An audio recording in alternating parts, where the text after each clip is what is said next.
Hoş geldiniz. Hoş geldiniz. Bugün çok rahatım çünkü zaten programı yapacağım kişi bir televizyoncu. Defalarca birisi. O yüzden çok rahat akacağını düşünüyorum. Bize katılan herkese çok teşekkür ediyorum. Şimdi konuğum geldi. Başlıyoruz. Hoş geldiniz. Bu ne güzellik ya maşallah. İçimiz açıldı beyaz beyaz. Ay, Allah'ım yani sen de yine saçların, tokaların, Bugün küpelerin ışıl ışıl yine farklı bir tarzsın. Bizim de içimiz açıldı efendim. bugün dedim biraz böyle saç aksesuarıyla malum artık hani fönler senin gibi bak sen hazırlıklısın yani güzel kadın tabii saçlar hazır. Ben Yani de çok fön teşekkür olmayınca dedim böyle pratik bir şey yapayım. Sen de yazmışsın moda üzerine, sanat üzerine. Hem dedim sanat olsun. Bir de bu sene bu saç aksesuarını yapan sevgili Sevil Eli Piyok bizim çok yakın birlikte çalıştığımız bir tasarımcı arkadaşımız yeni koleksiyon hazırladı. Böyle hazırlandım sana canım. O Instagram adresini bir daha söylesene. Ben bayılıyorum o senin saç aksesuarlarına. Edi. Ben sana Eli Pico diye geçiyor. Ben Tamam. sana yine etiketledim sayfaya da. Sana da özel gönderirim. Tamam. Çok teşekkür ederim ama Evet. yani başındaki küpelerin hepsi çok farklı. Kendi saçımla ilgili şunu söyleyeyim. Ben herhalde kuaföre gitmem. Yani bunu dahi kendim yaptığım için artık. Çünkü benim kuaför zaten çok Sen kendin güzel. mi yaptın saçını? Tabii canım pazar kuaför nereden bulacağım? Hepsini ben Şaka yapıyorum. yapıyorsun. Ya, Muhteşem olmuş ya. teşekkür Neyle ederim. yaptın? Böyle bildiğimiz saç fön makina. Ben saçlarımı her zaman Bir de öyle elektrik video çek ile bence. tarıyorum. Tamam çekeyim ama yani 12 yaşımdan beri saçımı kendim yapıyorum. Yılda 5 kere falan gidiyorum kuaföre. Gerçekten mi? Bak bu da ispatı. Sokağa çıkma yasağı var ve bunu ben yaptım. Ay harika Ya. olmuş. Gerçekten muhteşem. Kuaförden gelmiş gibi. Ben de o yüzden konuşuyorum. Sen kuaföre mi gittin diye. Vallahi sen de çok güzel yapmışsın. Küpeler, saçlar halletmişsin. Ee, Valla Ececiğim önce ben senin cümlene başlamadan önce seni çok tebrik ediyorum. Diş hekimliğinin dışında başka bir alan yarattın.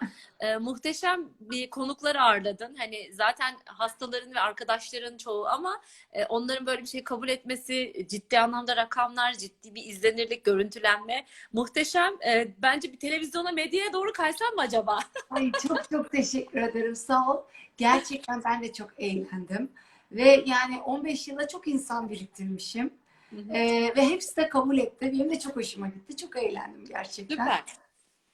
Yani Bizimki şöyle bu kadar görüntü ve rakamlar olmayabilir gerçi ama bir de tabii şu var yani şu anda yapmış olduğun yayın saati herkesin canlı yayın yaptığı ve gerçekten ciddi anlamda mesela ben Emre Alkın Hoca'yı çok takip ediyorum. Sürekli izliyorum. Ekonomiyle alakalı sohbetler oluyor. Tasavvuflu oluyor. Her konuyla alakalı.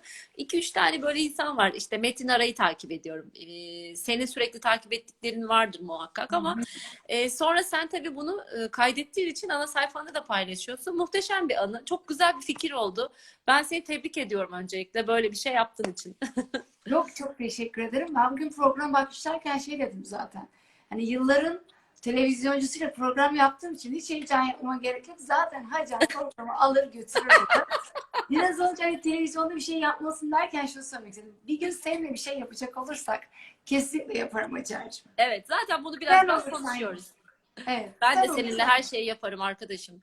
Yani gerçekten diş hekimliğinin ötesinde seninle olan arkadaşlığımız ve dostluğumuz var. Senin gibi bir insan hayatımda olması çok güzel. Hiçbir Benim şey de. yokken arar, sadece telefonda böyle hani sen yoğun bir insansın. Bu kadar uzun telefon konuşmalarını beklemem mesela. Ama böyle konuşursun, oh içim açılır, rahatlarım, Tamam. dertleşirim. Teşekkür İşte uğrarsın 5 dakika işin olsa bile bir çaresini bulursun. Senin arkadaşlığın da dostluğun da zaten aileden beri sevdiğim bir aile olarak anneni babanı da çok ederim. saydığım ve sevdiğim için ben de yerin çok özeldir. Her zaman birlikte inşallah işbirliklerimiz, dostluğumuz sürer, güzel şeyler imza atarız. İnşallah. Ben aslında ilk başta senin işlerinden bahsedecektim ama sen benim oraya 5 dakika uğramamdan bahsedince son işimden başlıyorum. Ve Tamam. şunu söylüyorum yani Bir sürü butik var. Butiği olan başka insanlar da var ama benim için Hacer Beyaz Butik tek adres. Çünkü sen o 5 dakikada beni en güzel gece en güzel şekilde hazırlayabiliyorsun. Beni Ama neden? yani sen tabii bir kere şöyle bir şansımız var. Güzel bir fiziğe sahipsin. Bir de ne istediğini biliyorsun. Bunlar bizim için çok önemli. Bir de kafanda hani kararlaştırdığın için bize de güvendiğin için çok hızlı bir şekilde çözüyoruz ve her davette, her baloda, her özel gecede, düğünde bizim kıyafetlerimizi seçiyorsun. Muhteşem bir arşiv yaptık sayende. Çok İnşallah teşekkür daha çok davet ve düğünler olur. Her zaman seni keyifle giydirmekten mutluluk duyarız. İnşallah. Yani tabii sen gene bana pay çıkardın ama ben şimdi söylemeden edemeyeceğim. Bunu böyle kararsız kalan, çok yer gezen birçok kişi için söylemek istiyorum. Biz bir gün Hacer yokken ben oraya gittim ve 20 dakikaya yakın kıyafet baktım falan. Yani kabine bile götüremiyorum. Kafam karışık. Hacer telefonla Ece'ye şunları verin dedi. Ben onları aldım çıktım. Yani bir de öyle Evet. bir yanım var. Onu da belirteyim. Yani Ya bu konuda aslında ben bazen hani şimdi muhtemelen konuşuyoruz ama ben modacı değilim. Yani ben sadece modaya ilgi duyan, göz zevki olduğunu düşünen, giyinmeyi seven, bu anlamda da styling tanımını yorumlayabilirim kendime. Bununla ilgili de bir takım yurt dışında programlar var. Katılacağım. Bu yıl tabii bu pandemi nedeniyle bir takım şeyleri hep erteledik ama e, böyle o kişiyle o elbiseyi birleştiriyorum ya da işte kombinler yapmayı seviyorum. Kim neyi nereye taşır onu da hissediyorum. Gelinlerimize de gelen müşterilerimize de nişan olsun, kına gecesi olsun, özel gece olsun. Hepsine olmayan hiçbir şey söylemiyoruz yani. evet. Gerçekten sonuçta hem markayı taşıyor hem o gün arkamızdan sonra hani ya ikna ettiler işte bir bana satmak için sattılar. Öyle bir alan değil bizimkisi. Çok kreatif ve çok da özel bir gün olduğu için neyse onu söylüyoruz. Neyse onu yapmaya çalışıyoruz. Ben seni tanımayan, diğer beni takip eden kişiler için şunu söylemek istiyorum. Hacer'in müthiş bir özgeçmişi var ama şu an Nişantaşı Beyaz Butiği sahibi. Hem Evet. abiye kıyafetler hem gelinlikler satıyor. Gelinlik de ömürde bir kere alınan bir şey ve çok kıymetli. Hacer gibi birisi işbirliği yaptığınız zaman hiç pişman olmuyorsunuz. Çünkü vücudunuza uygun şeyi vermeyi de çok çok iyi biliyorsun. Gerçekten. Ben defalarca orada kaldım. Kimi daha ince gösterin, daha uzun gösterin. Hepsini de çok güzel ayarlıyorsun. Bir Gerçekten yandan bir yandan gözüm yorumlara kayıyor Ece. benim Çok de kayıyor. Çok özlemişiz ya bir sürü. Bak Arzu Hanım Beyaz Butik tek kelimeyle harika diyor. Kendileri bizim Silifke Kaymakamımızın kızı sevgili Nedret'in kayınvalidesi. Biz böyle bu vesileyle tanışmıştık.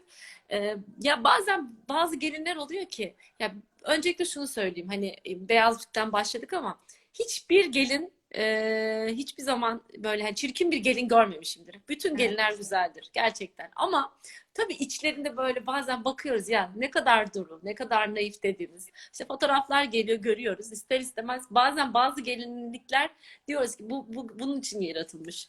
Yani işimizin tabii keyifli tarafları var. Şimdi yorumlara bakarken iyi ki tanışmışız diyoruz. Mesela çok güzel dostluklar, ilişkiler kurduk. Yani mesleki ilişkilerin senin de şu anda işte bugüne kadar yaptığın bu kadar ünlü, bu kadar değerli oyuncu, işte sanatçı insanlarla hem onları hastan olarak insanlar sonuçta hani senin hastan oldu ve gitti ama sen öyle güzel bir iletişim kuruyorsun ki devam ediyor. Aslında bu işimizle alakalı. Ben de elinin altında bayılmışlığım var biliyorsun. Hiç unutamam. Aynen. Dokunmadan bayılanlardan bir tanesiydi. Ay.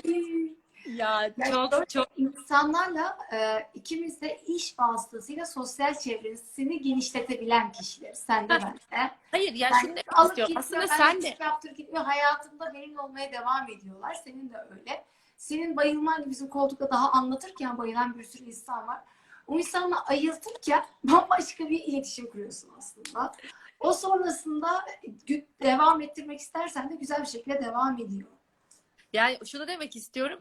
Dolayısıyla sen de çok birebir temasta bulunduğun için çok yakının oluyor. Biz de sürekli yani biz de çok birebir temastayız. İşte gelinliğini giydiriyoruz, çıkarıyoruz. Yani hani artık onunla gerçekten arkadaş oluyoruz, dost oluyoruz. Provaya gidiyor, geliyor, düğünlerine gidiyoruz falan. Muhteşem bir, keyifli bir iş.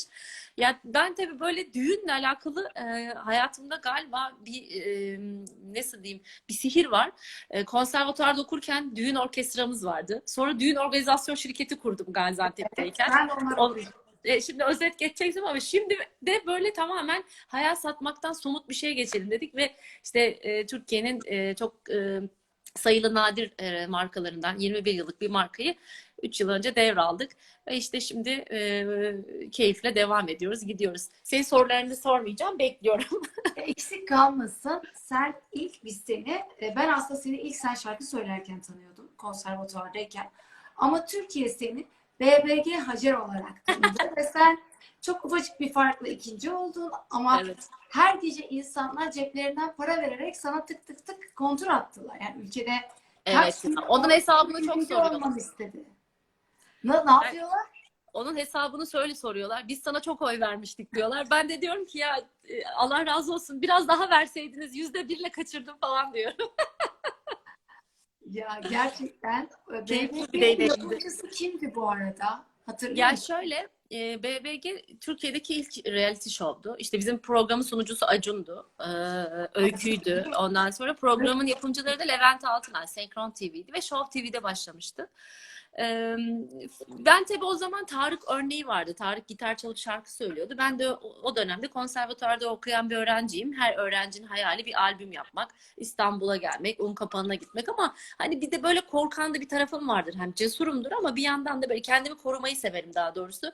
Unkapanı o hani filmler, Türk filmleri falan Allah'ım ne yapacağım ben oralara gitmeden nasıl ünlü olurum falan diye düşünürken bu yarışmalar çıktı. Bütün yarışmacıların aslında buradaki çıkma sebebi, gitme sebebi kendilerini tanıtmak, bir Tabii. araç olmak yani. Şu an Survivor'da spor dalında, daha önce Akademi Türkiye'de işte müzik dalında, ondan önce başka şeyler. Böyle bir başlangıç oldu. Tabii Türkiye'de ilk defa olunca inanılmaz bir reyting ve inanılmaz bir izleyicisi vardı. Yani ben yolda yürüyemiyordum o kadar söyleyeyim işte. Sevenlerim ve sevmeyenlerim, ediciler ve hacerciler gibi böyle bir ikiye bölünmüştü Türkiye.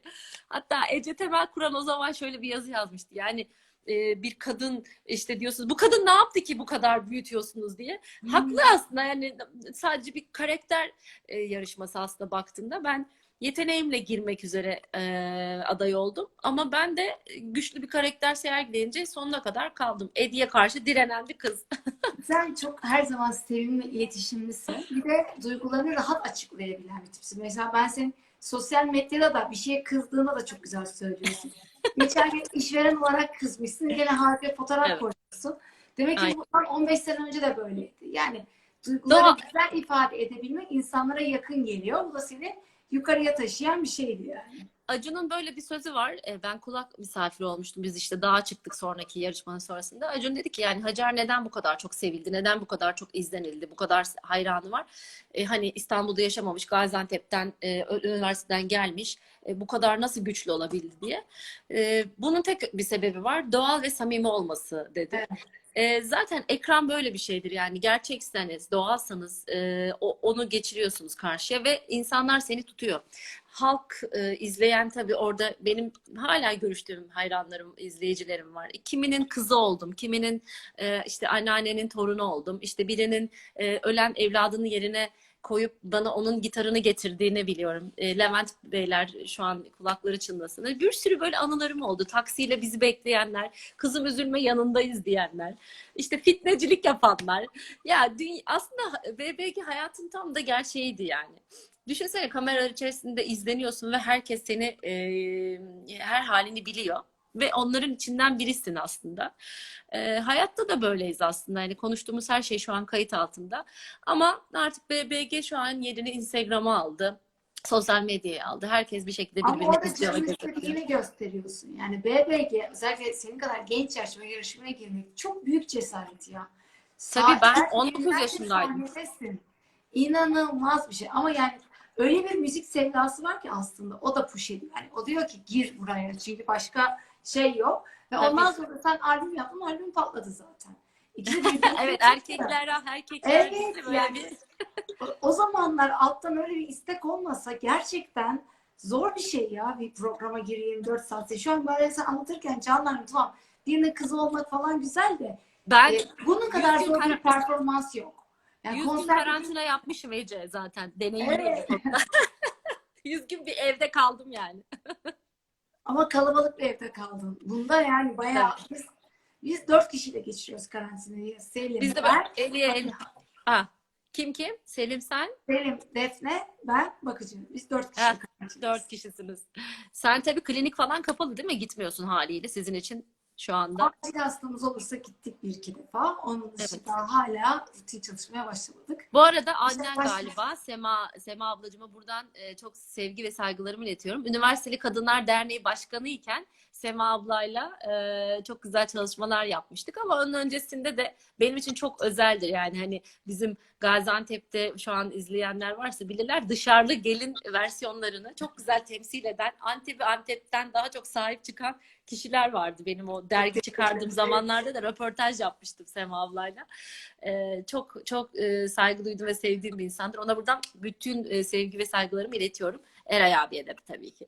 O zaman şunu toparlayalım. Şimdi senin CV'ni baştan sona okumayıp ara ara girmiş oluyoruz. Tamam. Konservatuar, yarışma, müzik albümü, sonra Antep'te organizasyon şirketi, düğün. Evet. Onun yanı sıra da Antep'te bir dergi, Alem Dergisi gibi Evet, böyle cemiyet aynen. olan bir dergiyi çıkarıyorsun. Evet, O cemiyet dergide hayatı. çok teşekkür ediyorum tekrar. Başında olduğun dönemde benim sevgili annemi Üniversiteli Kadınlar Derneği Başkanı olarak kapağa koyuyorsun. Çok Aynen. teşekkürler. Biz onu Kapağı konulacak saklıyoruz. değerli birisi. Anı olarak gerçekten harika. O dergiyi neden yapmıştık biliyor musun? Ben bir gün böyle uçakta gidiyorum Ece. Arkamdan böyle konuşuyorlar. Antep'te de ne yapılır ki, ne var ki falan filan. Tabii biz Antep'i yaşarken daha böyle bir farklı bir milli duygular içerisinde oluyorsun. Ben de böyle çok bozuldum. Ya dedim hani Antep'te çok mutluyum ve çok keyifli her şeyi yaşıyoruz ve biz hani Antakya, Antep, Adana böyle gece hayatını da, düğününü de, gündüz hayatını da, iş hayatını da her şekilde en iyi hakkını vererek yaşayan bir bölgedir yani. Ben de dedim ki size ben bir dergi çıkaracağım. Bunlar nasılmış görürsünüz diye. Ben o dergiyi o arkadaki sözü duyduktan sonra başladım. Sonra benim dergi tabii böyle o kadar iyi bir noktaya geldi ki bütün markalar alıp Gaziantep'in özeti böyle diye dergiye koyuyorlardı. Şimdi çok kıymetli arkadaşımın sevgili Didem Göztok. Onlar zaten kendisi de hem gazeteci hem de bu işin duayeni. Çok güzel bir şekilde devam ettiriyorlar. Çok da memnunum onların böyle bir şey devam ettiriyor olmasına. Ya Hacer sen Silifkelisin ama kelime şu. Hepimizden daha çok Antepli bir şövenistsin. Ya Ama bak, inanılmaz. Yani ben annem de Silifke'de senin doğdum gibi. sadece. Annem de yani İstanbul'da doğdu. Orada büyüdü ama öyle bir kanlıktan Antep bakıyor ki yani hayatın 30 senesi orada geçmiş. Evet. Senin 30 sene Benim, geçmesine rağmen benim 20 gerçekten sene yakın. 20 19. sene yakın insan mutlu olunca demek ki daha da bir bağlanıyor. Hani bilmiyorum bana Antepliyim desen evet derim. Çünkü o kadar güzel tanıttın ki yıllarca. Birçok Antep'ten çok daha fazla tanıttın. Televizyon programı yaptın. Buna 4 sene önce mi? Evet 5 yıl oldu. Yemek Değil mi? programı yaptın ve bir Antep kökenli bir aşçıyla yaptın. O kadar çok Antep, o kadar güzel anlattık ki. Yunus Yani Emre evet. gerçekten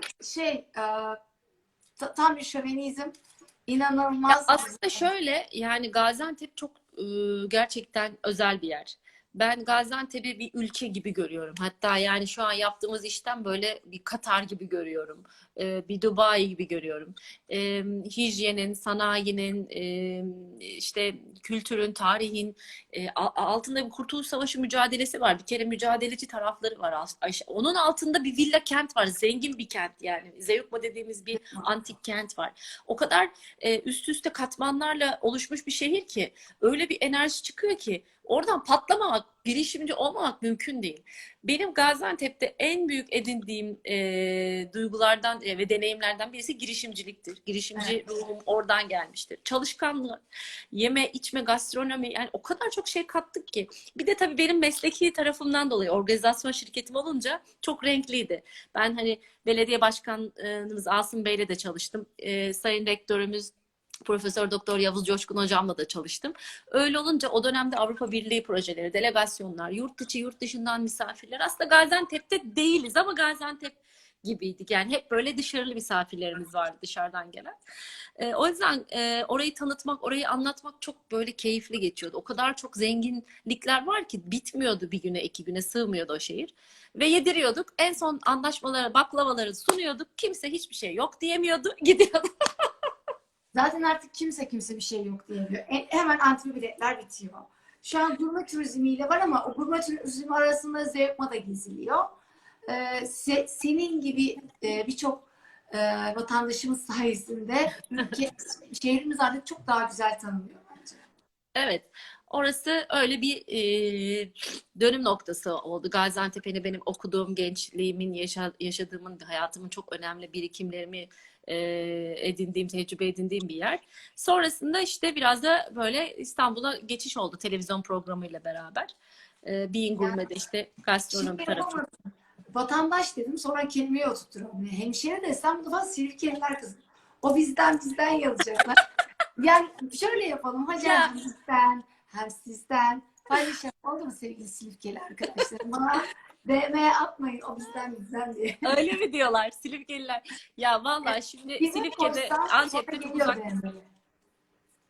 Yani şu var tabii, ben hani Silifke'de doğmanın şansları, hani coğrafya kaderin şeyi var ya, son zamanlarda trend konuşulan. Evet. Aslında gerçekten düşünüyorum, doğru. Ama benim bu kadar sıcak, bu kadar rahat, bu kadar özgüvenli olmamın şehirle de, doğduğum yerle de alakası var. Çünkü deniz kenti, Akdeniz. e, Akdeniz insanıyım. Ailem benim çok böyle neşeli ve keyifli bir ailedir. İşte babam, annem medeni cesaretimi, özgüvenimi hep vermiştir ardımdan. Yani hani git şarkı söyle kızım, hadi mikrofonu al kızım. İşte korkma kızım, cesur ol kızım, yaparsın kızım. Bir ordunun içine bırak kız, bırak Hacer'i, merak etme. Hep böyle büyüyünce ben böyle kendi kendiliğime, hani tek başıma her şeyi yapabilirim duygusuna zaten erişmiştim. Şimdi Öyle. yani yetenek de var, şu var ama çalışkanlık çok önemli. Evet. Senin için de benim için de bu kelimenin uygun olduğunu düşünüyorum. Çalışkan olmazsan bu söylediğin hiçbir şey olmuyor. İlk başta çalışkan olacaksın. Evet. Sonra başka böyle şansların da varsa hayatta bir şeyler oluyor. Senin yaptığın işleri hala bitiremedik ve hepsini en iyi şekildeyken bıraktın. Yani Heh. cemiyet dersi en tepedeyken devrettin. Organizasyon en tepedeyken devrettin. Hepsini en güzel şekilde yaptın. Hüsnü Bir Özyeğin'in ara bir lafı gittin var. Vakko Bunu mağazası açtın. Evet, Efendim? Hüsnü Özyeğin'in bir sözü vardır. Bir işi değerliyken sat, zirvedeyken bırak diye. Sen başı getirip bırakıyorsun. Bu da bir işti. Bu da bir böyle baktık olaya o zaman. Yani bana bazen insanlar işte bir işi hani yapıyordun ama onu yaptım, bunu yaptım. Ben bir işi hiçbir zaman yarım bırakmadım. Bir işi tam olarak nasıl yapılacağını anlattım, gösterdim. Kendimi o anlamda ispat ettim veya tatmin ettim. Bilemiyorum. O da benim kendi yüzleşmem. Ve devamlılık ve sürdürülebilirlik tarafı aslında biraz daha profesyonel tarafta. Benim bazen arkamda güvendiğim, inandığım ekip ve insanlar olmuyordu. Ya da ya ben hani bunu misyonu tamamladı, bunu başkasına devredeyim, yapmak istediğimi anlattım deyip emanet ediyordum. Vakko'ya girdin. O sırada evet, Gaziantep'te bir de böyle bir Vakko bayilik süreci yaşadık. O benim için müthiş bir okuldu. Yani şunu söylemek istedim. Organizasyon şirketi, dergi, Vakko, bilmem ne. Sonra televizyon programı İstanbul'a geçsen bu arada kaç albüm yaptın? Bu arada aslında ben hiç albüm yapmadım o arada. Yani bir 2001'de Erkekleri yaptım. Hı. Ondan sonra zaten müzik hayatına mola verdim, ara verdim. Hep böyle işle alakalı tabii yoğunluk oldu. Sonra bir anda o içimdeki müzik duygusu patlamaya başladı. Benim bir şeyler yapmam lazım dedim. Araya ekleyeceğimiz bir şey var. Coşkun Aral'la Suriye Savaşı çıkmıştı. Evet. Biz Coşkun abiyle beraber Suriye, ben o zaman üniversitede işte toplumsal duyarlılık proje koordinatörüyüm. Rektör hocaya dedim ki, hocam dedim, hani çok Halep'ten, Suriye'den öğrenci arkadaşlarımız var. Hepsi arkadaşımız, çok üzülüyorum böyle, hani sınıf ayrımına girdik. Onlar öte kaka, işte bunlar da nereden geldi diyoruz. Bir de onların gözüyle dinleyelim. Ben bir mülteci kampında röportaj yapayım dedim. Kitap yapalım dedim. Tamam dedi. Sağ olsun, rektör hoca da hep böyle destek olmuştur projelerime. Ben de Coşkun abi aradım, Coşkun Aralı. Dedim ki ya Coşkun abi, ben böyle böyle bir proje yapacağım. Ne dersin, hani ne, sen bu işin duayenisin. Dedi ki dur sakın yapma, geliyorum beraber yapalım. Hatta belgesel çekelim. Aa nasıl olur mu, muhteşem. O geldi. Biz böyle beraber belgesel çekmeye mülteci kampına girdik güya Ece. Beni bir anda böyle bir station, Renault Station bir araba, sanatçı fotoğrafçı arkadaşımız var Tayfun. Coşkun abi ben. Evet dedi gidiyoruz dedi. Nereye dedim. Suriye, Azez'e. Biz Sınıra. savaş esnasında Azez'e gittim ve bir gün önce 40 kişinin öldüğü fırıncının patladığı bir ortam yani. Biz ne yapıyoruz falan filan derken biz o belgeseli çektik. 100-200 metrelerimizde bombalar patlıyor. Böyle de bir macera perest tarafım var tabii. 5 sene önce oldu değil mi bu? Tabii 5-6 tabii. sene, çok da uzak değil. Evet. O zaman Coşkun abi bana dedi ki ya dedi Burak dedi hani işte ticaretti, siyasetti, oydu buydu bir sürü şeyle uğraşıyorsun. Senin bir derdin, sen sanatçısın dedi ya. Sen derdini git sanatla anlat dedi. Bugün hangi siyasetçiyi hatırlıyorsun? Şu. Bugün hangi işte iş adamını hatırlıyorsun? Şu kadar. O kadar da demeyelim falan. Ama sanat dedi her zaman iz bırakan bir şeydir. Sen bunun altyapısını yaptın. Öyle deyince ben böyle bir albüm yapmak üzere tekrar İstanbul'a geldim. Bir proje albümüydü o TMC, Ahde Vefa. Şu an Spotify'da, YouTube'da var. Herkes dinleyebilir. Konu şarkılardı böyle. O Kavuşsa albüm Eller. sırasında da televizyon programı devam ediyordu. O albüm işte onu söyleyeceğim. Müzik benim hep hayatıma bir çıtasını yükseltmiştir. O albümde Metin programına katıldım canlı yayın. Şu an ismini unuttum. Ünlü bir program sunucusu var CNN Türk'te. Onun programında da bizim yapımcı arkadaş işte Yunus Emre görüyor ya biz bir program yapacağız gelir mi Hacer falan kuzenime soruyor ve ben de İstanbul'da artık gelmek istiyorum nasıl bir çıkış yol alırım hani Antep'te ben misyonumu doldurdum ne yapayım derken bir anda program teklifi geliyor ve iki sezon canlı yayın bir grup yemek programı sunuyorum. Müzik beni oraya taşıdı sonrasında. Sonra da Beyaz Butiği açtın. Ama sen yine durmuyorsun. Ben biliyorum durmadığını. Ya. Beyaz Butik var ama senin kafada gene gidip geliyor. Bir de yani Şöyle diyelim. en boş durduğunda şan dersi alıyorsun, piyano çalıyorsun. Yani hep bir şeyler ekstradan var. Müzik hiç bitmiyor.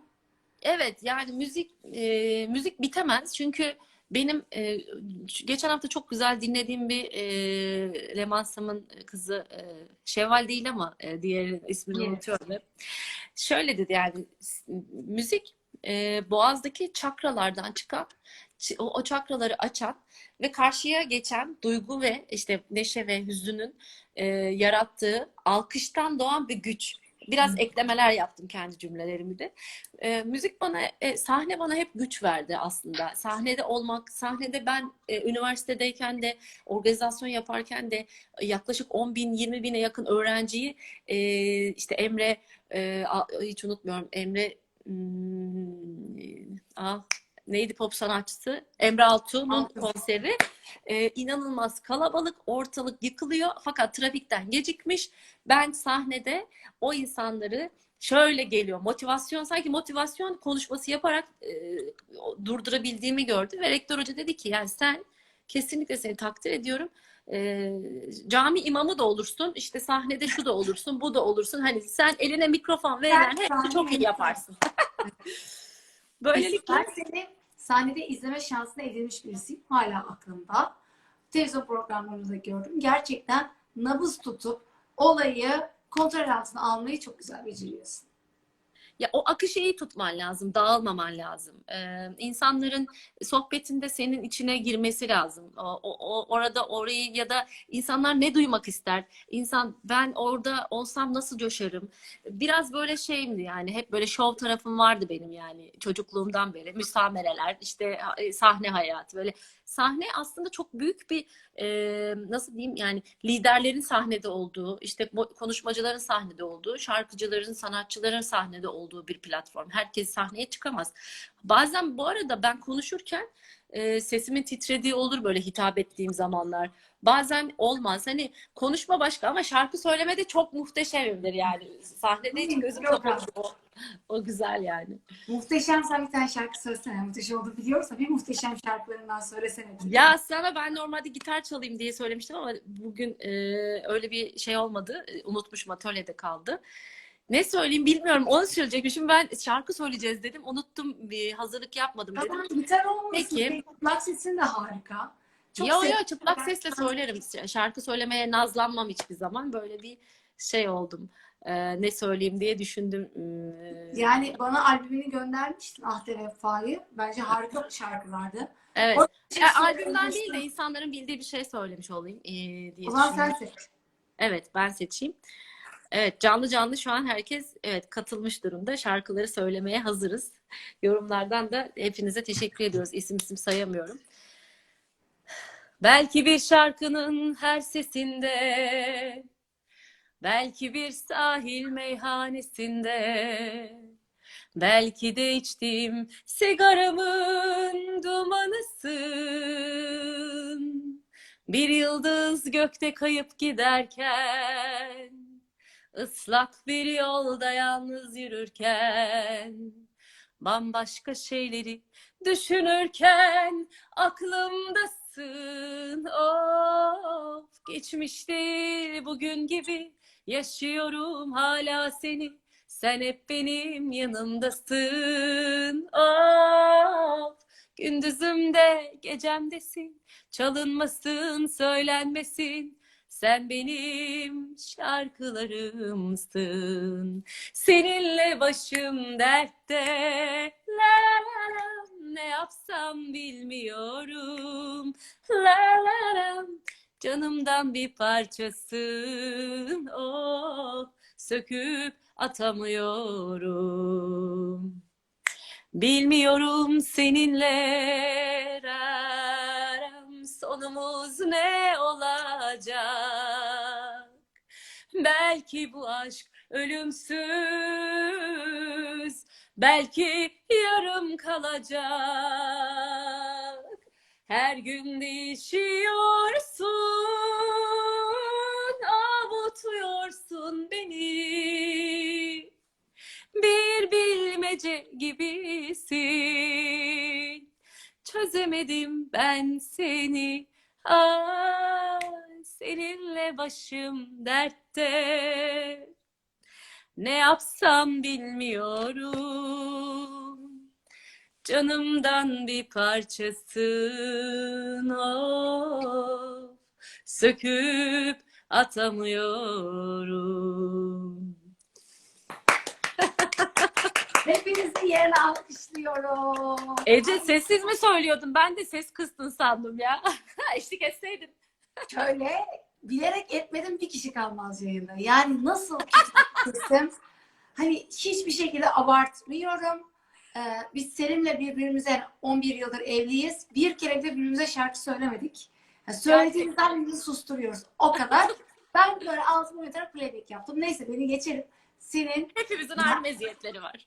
yani çıplak sesinde harika, çok güzel, çok duygulu ve bence çok romantik bir şarkı seçtin. Teşekkürler. Evet Gözleri ya, dedim doldu şimdi böyle biz ya. son zamanlarda böyle düğünler iptal oldu biliyorsun bu süreçte pandemiden dolayı. Ve en çok üzüldüğüm taraf da genç çiftlerin geç evleniyor olmaları. Haliyle işte ev kiraları var, işte düğün planları var, hazırlıkları var. İptal edildi birçok şey. Böyle bir şey oldum son zamanlarda. O duygusal tarafımız. Neyse ki 1 Temmuz'da düğünler artık başlayacak diye yayınlandığı için yavaş yavaş randevular almaya başladık. Biz bir anda çok yoğun olacağız. Bütün bekleyen randevular, müşterilerimiz, işte gelin adayları var. Biraz daha değişen bir düğün şey olacak. Belki daha küçük olacak. Daha kır düğün, nikah yapılacak. Evet. Şey mi yapılacakmış, yani kapasitenin yarısını açın ve herkes maskeli olsun gibi kurallar mı bekleniyor? Biliyor musun? Yani şimdi tabii sosyal mesafe korunma geleneği bizim herhalde bu yıl hepimizin sürdüreceği bir şey olacak. Düğünde de maskeli nasıl olacak onu da bilmiyorum ama Bir komik olacak. Yani girerken maske varmış gibi yapacak, sonra herkes çıkaracak yani. yani işin gerçeği bu. Bakalım göreceğiz bu süreçleri ama artık yani herkes bu konuda hassas ve dikkatli. Vatandaş olarak biz üstümüze düşeni yapmalıyız yani hani dikkat etmeliyiz. Yani en çok Ececiğim hani sen doktorsun bu konuda daha uzmansın ama benim gözlemlediğim bu hastalığın en çok geçtiği alan hep uçaklar olmuş yani yurt dışı yurt içi dokunma ile alakalı işte. Bu anlamda hani dikkat edeceğiz. Biz de mağazalarımızı çok hijyen bir şekilde işte buhardan geçiyoruz bütün elbiselerimizi. Galoşlarla giriliyor. Gelen tüm misafirlerimizi hemen el yıkatıyoruz. İnsanlar da artık alıştığı için hiç kimse kimseye yok demiyor. Gayet hijyen bir şekilde hayatımızı sürdürüyoruz. Ya Hacer'cığım, şöyle bir şey var. Şimdi evlenen birkaç arkadaşım var benim. Nikah yapacaklar. Sonra tekrar düğün. 6 ay sonra belki yapacaklar içlerine sitesinde. Düğün ertelenebilir bir şey ama nikah hep birlikte yaşıyorlar falan. Mezuniyetler ya, ona çok üzüldüm. Yani lise son Evet. mezuniyeti, üniversite mezuniyeti. Yani benim çok hazırlandığım, çok eğlendiğim gecelerde hepsinde. Onların bir dahası yok. O insanlara da gerçekten üzülüyorum. Yani benim üniversitede Onlar da diyecekler ki 100 yılda bir pandemi oluyor, ona bize geldi. diyecekler. Yani onlar Yani tekrar toparlanıp yapmayacaklar çünkü. O yüzden öyle gençlerin belki ama şöyle bir özleklerini şey nasıl var. üzülüyorum. Eylül'de falan hani bir parti yapılabilir diye konuşanlar da var ama sanmıyorum, yani zor olacak bence. Evet, mezuniyetler araya kaynadı. En Evet. çok yayılanlardan bir tanesi, ben kendi mesleğimle ilgili dinleyenleri bilinçlendirmek için söyleyeyim. Çok üzülerek söylüyorum ki diş hekimliği klinikleri birinci derecede yayan yer. Çünkü Evet. biz yani korunmadığımızda havaya 6 metreye kadar tükürük saçıyoruz. Yani Hı hı. kullandığımız havalı bir alet var. O havalı alet su ve hava ile birleşip havaya bütün virüsleri yayıyor. Şimdi eskiden de yayıyormuş ama eskiden o virüslerin hepsi saniyede ölüyor, havalandırıyorsun, ölüyor falan filan. Ama Covid öyle bir şey değil. Covid havada asılı kalan ve çok zor ölen bir mikrop. Bana hep, yani neden çalışmıyorum? Ben hastamı korumak için çalışmıyorum. Ben maske takıyorum. En güzel maskeyi alır takarım. Ve var da elimde, yani neler var.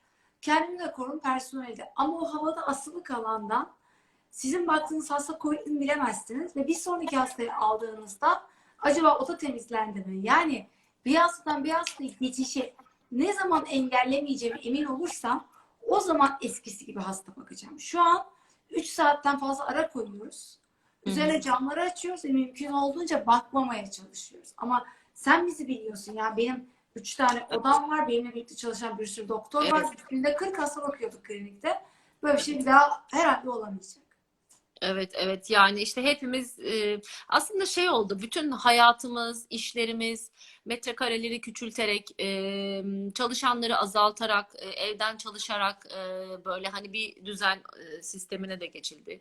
Minimalize etmek, yani bazı şeyleri tekrar bir böyle özet ve gözden geçirdiğimiz zaman fuzili olan bir sürü şeyin de aslında bir anlamda küçülmesi. Hani o gün üzüldüğüm şey oydu, hani bazen hani işveren tarafı hep daha zordur. Ha, evet. Çalışanlarınızla Instagram'da fotoğraf koyup işveren olmak zor gibi bir şey yazmıştın. Ona evet, açık. o gün böyle bir çok yani hani emek verdiğimiz bir işverenimizin bir cümlesine maruz kalmıştım. O beni çok üzmüştü. Yani yaptığım iyiliğin karşılığı bu mu olmalı diye böyle kendime sordum. Ama hani herkes yazmış, hani sen iyiliği yap, bilmezse hak bilir diye. Tabii ki yani yaptığımız her şeyi Olsun. Allah Gene razı olsun canın yanıyor. yapıyoruz ama yani bu sefer de diyorsun ki yani benden gidiyor, benim hayatımdan gidiyor, benim iş hayatını bu kadar önemsiyor olmam, ciddiye alıyor olmam. Yani sonuçta bugün Türkiye'de işveren olmak kolay değil. Yani çalıştırdığın insanın SGK'sı var, artı işte kıdemine bir miktar koyuyorsun, tazminat koyuyorsun, yemeği var, agisi var falan. Hani çalıştığı, aldığı maaşın 1/3 kadar da bir katma değerin var. O yüzden az insan, az sorun ilkesiyle. Bak, biz de kendi kliniğimizde bu açıdan çok şanslıyız. Biz çok büyük bir metrekare değiliz. 180 metrekarelik bir yerde hizmet veriyoruz. Doktor sayımız, personelimiz kontrol edilebildiği için hasta sayımız da belli bir standartın üstüne çıkmayacak ve korumaya çalışacağız. Ama yani diş hekimliği butik bir iş. Koca koca binalar, koca koca reklamlar. İşte 400 Evet. tane doktor bir arada. Kim Ya yani dişini bir evet. gün biri yapmış, yarın amca yazıyor. Ama öyle bir reklam veriyorlar ki insanlar onları daha matah bir şey sanıyor. Yani en Ya matah her şey her iş seni kolunda tanıyan doktordur. hı hı. Her iş kolu çok fazla rekabete maruz kaldı. Eskiden hani bir terzimiz vardı, işte bir diş hekimimiz vardı, işte bir kasabımız vardı hani mahallemizde, değil mi? Hatta derdik ki işte şu işi açalım baba, hani mesela fırıncı olalım. Fırıncı değilsek, yok kızım onu Tahirler yapıyor, ayıp olur. Şimdi böyle Ha, bir evet. şeyden biz şimdi şeye geçtik. Tahir fırından iyi para kazanıyor, biz de açalım. Öbürü Evet. ondan para kazanıyor. Herkesin gözü başkasının işinde, böyle bir iş var. Böyle bir hepimiz her işi yapabiliyoruz falan. Senin dediğin gibi ya, bizim mesela Nişantaşı artık böyle güzellik, estetik ve diş hastanesi şeklinde bir alana dönüştü. Bir de modanın bir alanı. İnanamıyorum yani. Tabii ki sağlık turizmi, yurt dışından gelen turizm işte müşteriler, yurt içi, yurt dışı her neyse herkes güzelliğine önem veriyor biliyorum. O yüzden de öne çıktı. Yatırımcılar iki tane doktor veya diş hekimine diyor ki ben hani finans koyayım beraber bu işi yapalım, hastane kuralım. Sizin de böyle bir dünyanız oldu yani tabii. Ne kadar küçük o kadar daha kontrollü, o kadar Kesinlikle. daha butik ve özel. Yani Kesinlikle. sen nasıl kişiye özel standart olmayan bir şey yapıyorsun? Evet. Bizde de öyle. Yani ben birisinin doktoruysam gelecek 30 sene boyunca onun doktoru olmak istiyorum. Onun her şeyi ne yaptığımı da biliyor olmak istiyorum. Çok En iyi. iyi iletişim şekli bu. Ama işte Ama söylediğim sen büyük çok iyi bir plan. doktorsun. Çok iyi bir diş doktorsun. Gece gündüz aradığımızda telefona çıkan, şu ilacı alın merak etmeyin yoksa ben göndereyim diyen Sağ olsun. acil hizmet, yani hani dostluğun arkadaşlığın ötesinde bunu herkese yapıyor olduğunu Teşekkür düşünüyorum. ederim. Biliyorum seni tanıdığım için. Hastalarını takip eden, sonrasını soran, neredesiniz diyen. Yani bunlar önemli şeyler. Bir işi yapmanın ötesinde takip ve sürdürülebilirlik tarafı. Ben Allah'a şükür 3 yıldır bu işte istikrarlıyım. Sana bir şey soracağım. Gelinlik modellerini ya da işte abiye kıyafetleri seçerken kriterin ne? Yani binlerce modelden bunları neye göre seçiyorsun? Güzel. Biz bu günlerde hep bunu konuşuyoruz. Aslında bazen zamanın ruhu dediğimiz bir şey var ya hani seni yönlendiriyor ama Beyaz Butik'in bir kere bir stili var. Biraz onun bu ilk Türkiye'nin ithal gelinlik markası biliyorsun. İşte Sembolinler, Jenny Peckham'lar, Suzan Mari'ler bir sürü markalar getirilmiş. Markanın bu arada sen sağ ol öyle yazmışsın ama kurucusu aslında Fatoş Erbil bizim ondan devraldık ama Yani teşekkür bir şey ederim. önce Sen patron diyemedim, patron diyemedim, kurucu çıktı. ya evet ben de onu sevmiyorum. O iş yerinin sahibi işte Beyaz Buca'nın Yani sahibi böyle owner, sahibi gibi kısımlar beni owner. rahatsız ediyor. Ya ben İngilizce yazmayı da sevmem. Owner falan demek lazım. Ha evet yani Kurucu çıktı yani. bravo sen beni de tanıdığın için onlar da ya işte ben bazen hep beraber işte mağazamız var bizim işte birlikteyiz falan. Ben organizasyonda da tektim işte bizim şirketlerdim. Ben hiçbir zaman ben olamadım diyemedim. Demem de yani. Neyse ama orada Fatoş Hanım çok güzel bu markayı getirdikten sonra tabii markalar dünyanın en önemli markaları var. Hep böyle romantik düz elbise, balık elbise, o pronaviyasları falan ilk Türkiye'ye getirdikleri için böyle bir stil yayılmış. O prenses ve kabarıklardan insanlar kurtulmuş, daha farklı başka bir döneme geçmiş. Ama şimdi gerçekten salon düğünlerinde artık tekrar kabarık ve prenses gelinlikler öne çıktı. Ama şimdi yaz düğünü, yine kır düğünü olduğu için A kesimler öne çıktı. Biz seçim yaparken neye göre yapıyoruz sorusuna geldiğimizde biz sezonda öncesinde fuarlar oluyor. İşte bizim iki tane büyük fuarımız var, Milano ve Barcelona. Bu yıl maalesef gidilemedi. Orada bütün koleksiyonerlerin yaptığı koleksiyonları buluruz. İşte o az önce dediğim gibi göz seçkisi. Ben bu gider, bu gider, bu gider. Seçerim. Beraber gittiğimiz arkadaşlara olduğu zaman onlara görüntüler ararım, paylaşırım. İstişare etmeyi çok severim. Çalışan arkadaşlarımızla fikir alışverişi, satıştaki taraf. Çünkü satış yapacağı için satışa yani sormadan alırsak bu sefer bunu satamadık demesinler. Ama bizim tabii bu manifesto değişti yani. Türkiye'nin ilk ithal gelinliğinden artık ihraç eden, üreten bir tarafa geçtik. Özel dikim atölyemiz var ve Birleşik Arap Emirlikleri müşterilerimiz çok olmuştu. Katar, Kuveyt, işte Dubai, Bahreyn, Mısır bir sürü. Öyle olunca Yazdı. Beni hatırladın mı? İngilizce yazdılar. Hacer, Lamia diye bir hasta Lamia müşterin evet, yazdı. evet. Evet, Ben görmedim onu. Evet, Lamia, Nilhan. hi. I see you. Hi Lamia, hi. Çok güzel bir düğün yaptı Lamia. Özel bir dikim gelinlik yaptık ona. Bayağı da pahalıydı. İşte özel dikim pahalı arkadaşlar. Özel butik hizmet diye zaman öyle. Evet. Evet, adımız gibi butiğiz yani. Hani unique, öz, sade, az. Şimdi tekrar ithal grupları yeniden devam edeceğiz. Onlar, o markalar sürekli değişiyor. Çok genç tasarımcılar var artık. Biraz başka şeylerimiz var, projelerimiz var. Gerçekleşince paylaşırız. Keyifli, güzel gidiyor, beyaz beyaz. Son bir soru sormak istiyorum. Özel hayatından biliyorum.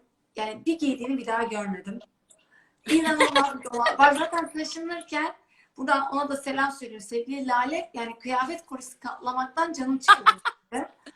Ya yok Dolap ya diye bir aslında. uygulama var. Kullanıyor musun? Yani o kıyafetleri satıyor musun? Ya ben dünden beri hep bu konuyla ilgili düşünüyorum. Benim aslında yani tabii bizim de hani kendi yakın çevremizde etrafımıza gönderiyorum. Yeğenlerim var. İşte Silifke'ye gönderiyorum. Ablam orada kendi operasyonu yapıyor. Artık ablam yeter bizimkiler bile doldu doydu falan diyor. Ama hani abartılmasın öyle de o kadar da değil ama e, bir böyle şey yapmak istiyorum yani üniversite öğrencilerine böyle ütüleyip hazırlayıp gelin hani şu kadarlık ürün alabilirsiniz. İşte böyle bir şey döndürmek istiyorum. Ama dolap uygulamaları falan var öyle satmayla alakalı. Onu uğraşamayacağım onlarla. Ama böyle çok da eskisi gibi şey yapmıyorum ya. Alışveriş yapmıyorum. Az, kaliteli. Ha, tabii, tabii. Tabii. Bütün Bak böyle şey. kartlarına, bütün Hepsi arkadaşlarım aynı lafları söylüyor ama sen yani bayağı bir numaralardasın miktar olarak çok biliyorum da seviyoruz. dolaba O da bizim temsilimiz.